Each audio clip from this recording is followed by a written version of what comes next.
Hello friends, आप कैसे हैं? उम्मीद करते हैं कि आप लोग अच्छे होंगे, स्वस्थ होंगे और बढ़िया तरीके से पढ़ाई भी करते होंगे।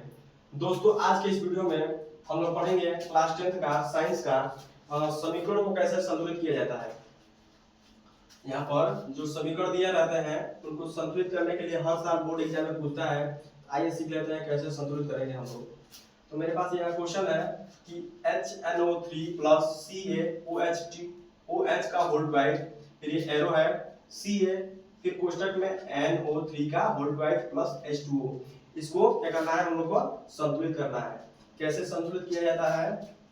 तो सबसे पहले आप यहाँ पर हल डालिए या उत्तर डाल लीजिए। अगर आप पेपर दे रहे हैं तो आप बोर्ड एग्जाम में कॉपी में लिख रहे हैं तो उत्तर डालिए। उसके बाद ऐसा एक बॉक्स बनाइए, ठीक है। और यहाँ पर देखेंगे कि H जो है, H के सामने कुछ नहीं है तो हम एक मानेंगे। H के सामने कुछ नहीं है तो इसका मतलब हम एक मानेंगे। N के सामने कुछ नहीं है तो इसका मतलब हम एक मानेंगे, ठीक। O के बाद O के पास O के मतलब O के सामने कितना है? 3 है तो हम 3 लिख देंगे। O के सामने कितना है? 3, तो 3 लिख देते हैं। फिर ये प्लस है तो प्लस यहाँ पर करेंगे। फिर एक बॉक्स बनाएंगे ऐसा Ca के सामने कितना है? कुछ नहीं है, इसका मतलब 1 है, यहाँ पर 1 लिख देते हैं। O के सामने कुछ नहीं है यानी कि 1 है, लेकिन यहाँ पर 2 है। अगर 1 का गुणा 2 में करेंगे कितना हो जाएगा? 2 हो जाएगा। फिर यहाँ पर H के सामने कुछ नहीं है, इसका मतलब 1 है, लेकिन 1 का गुणा अगर हम 2 में करेंगे तो कितना हो जाएगा? H भी 2 हो जाएगा। ये हो गया। फिर यहाँ से एरो खींच लेते हैं। देखिए यहाँ पर फिर Ca कितना है, यहाँ पर बॉक्स बना लीजिए। Ca कितना है? 1 है, 1 कर लेते हैं। N कितना है? N के सामने कुछ नहीं है, इसका मतलब 1 है, लेकिन 1 का गुणा हम 2 में करेंगे तो इसका मतलब क्या हो जाएगा? 2 हो जाएगा। फिर O के सामने कितना है? 3 है, लेकिन 3 का गुणा जब हम बाहर वाले से 2 में करेंगे तो कितना हो जाएगा? 3 गुना के 6 हो जाएगा, यानी कि O का कितना मान हो जाएगा? 6। इसको बॉक्स में बंद कर लीजिए, प्लस यहाँ पर कर दीजिए। फिर यहाँ पर बॉक्स बना लेते हैं। H के सामने कुछ नहीं है, इसका मतलब 2 है। H के सामने इसका मतलब कुछ नहीं है, इसका मतलब क्या है? 2 है। H के सामने देखिए यहाँ पर 2 है। फिर O के सामने कुछ नहीं है, इसका मतलब 1 है, ठीक। ये हो गया। अब हम देखेंगे यहाँ पर कि जो इसमें का और इसमें का दोनों आपस में बराबर है। H यहाँ पर 1 है तो यहाँ भी H 1 है कि नहीं है। अगर ऐसा दोनों आपस में बराबर होते हैं तो ये हम लोग का समीकरण क्या है? संतुलित है। अगर बराबर नहीं है, इसको क्या करना पड़ेगा? मतलब इसको क्या करना पड़ेगा? इसको बराबर करना पड़ेगा, ठीक है। आइए कर लेते हैं। देखिए यहाँ पर H कितना है? 1 है। यहाँ पर H कितना है? 2 है। ये आपस में बराबर नहीं है तो सबसे पहले हम यहाँ पर 2 का गुणा कर लेते हैं। क्या कर लेते हैं? 2 का गुणा करेंगे।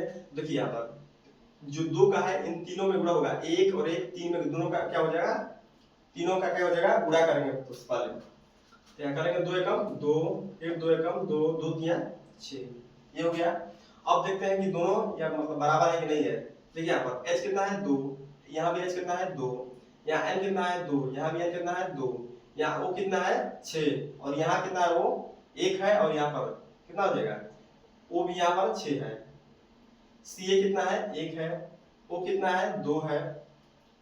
O कितना है? 2 है, यानी कि O 6 और 2 8 है। हमारे पास जो इधर है O कितना है? 6 और 2 8 है O, लेकिन यहाँ पर कितना है? 6 और एक साथी है, इसको भी क्या करना पड़ेगा? 8 करना पड़ेगा, तभी बराबर होगा। इसमें हम गुणा कर देते हैं। 2 दूना के 4, ये 4 हो गया, और O भी कितना हो गया? 2। अब देखते हैं बराबर है कि नहीं है। यहाँ पर देखिए H कितना है? 2, यहाँ भी 2H है। 2 और 2 कितना हो गया? हमारे पास 4H हो गया, और यहाँ पर भी कितना H है? 4 है, यानी कि ये आपस में बराबर हो गया। N कितना है? 2, यहाँ भी N कितना है? 2, ये भी आपस में बराबर है। O यहाँ पर 6 है और यहाँ पर 2, कितना हो जाएगा? वो हमारे पास 8 है। यहाँ पर देखिए यहाँ पर भी 6O है और यहाँ पर भी 2O है। 6 और 2 8, ये भी O बराबर है। फिर Ca कितना है? 1, यहाँ भी Ca कितना है? 1। O कितना है? O तो हम लोग कर लिया, H भी कर लिया, यानी कि आपस में दोनों क्या है? बराबर है। बराबर हो गया, मतलब ये संतुलित हो गया। अब इसका कैसे राइट आंसर लिखा जाता है, मैं आपको यहाँ पर लिखकर दिखाता हूँ। इसका राइट आंसर लिखेंगे 2HNO3 प्लस CaOH2 OH का होल डिवाइड इसको बोला जाता है। फिर एरो ऐसे करेंगे, फिर लिखेंगे Ca, फिर NO3 का होल डिवाइड प्लस 2 H2O ऐसे करेंगे, ये हम लोग का क्या हो जाएगा, आंसर हो जाएगा। यहाँ पर आंसर लिख लीजिए। अब देखिए अगला क्वेश्चन है कि NaOH प्लस H2SO4 फिर एरो Na2SO4 प्लस H2O, इसको भी ऐसे ही सॉल्व कर लेते हैं। आप यहाँ पर बॉक्स बनाइए, बॉक्स बना दिए। Na के सामने कुछ नहीं है, इसका मतलब 1 है। O के सामने कुछ नहीं है, इसका मतलब 1 है। H के सामने कुछ नहीं है, इसका मतलब 1 है। इसको भी बॉक्स में बंद कर लीजिए, प्लस यहाँ पर कर लीजिए, फिर बॉक्स बनाते हैं। H के सामने क्या है, 2 है, तो 2 कर लेते हैं। S के सामने कुछ नहीं है, इसका मतलब 1 है। O के सामने कितना है, 4, 4 कर लेते हैं। इसको भी बॉक्स में बंद कर लेते हैं। फिर यहाँ पर एरो का निशान लगाते हैं, फिर यहाँ पर बॉक्स बनाइए।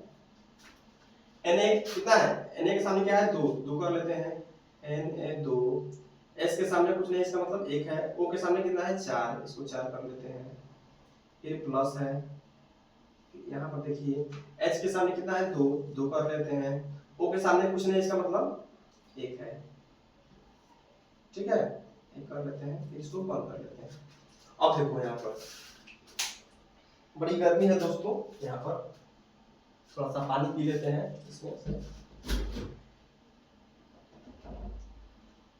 कि यहाँ पर भरा है पानी थोड़ा सा। इसके बाद बताते हैं पानी पीकर आपको।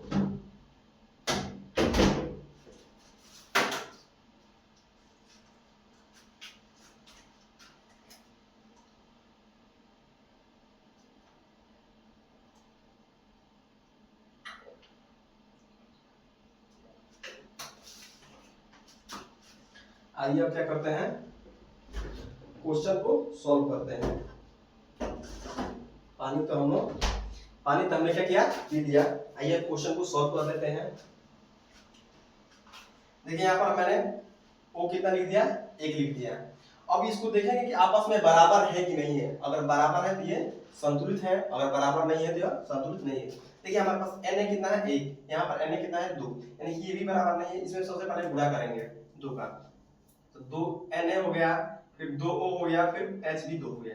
फिर देखते हैं यहाँ पर Na कितना है, 2, यहाँ पर Na कितना है, 2, यहाँ पर O कितना है, 2, लेकिन यहाँ पर O कितना है, 1। इसमें भी गुणा कर लेते हैं, 2 गुना के 4H हो गया और 2O हो गया।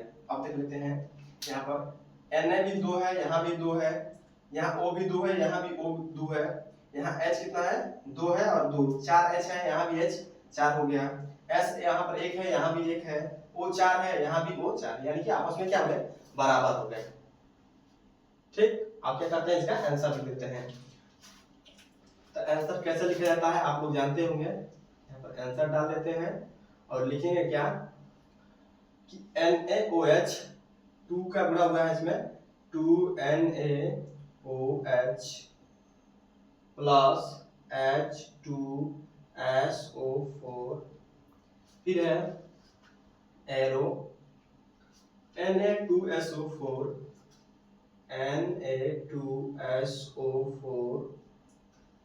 प्लस 2H2O, यही क्या हो जाएगा, हम लोग का आंसर हो जाएगा। आशा करता है दोस्तों कि आपको अच्छे तरीके से समझ में आ गया होगा। अगर नहीं आता है तो आप वीडियो को एक बार पीछे करके अच्छे तरीके से समझ लीजिए। ठीक है, तब तक धन्यवाद दोस्तों।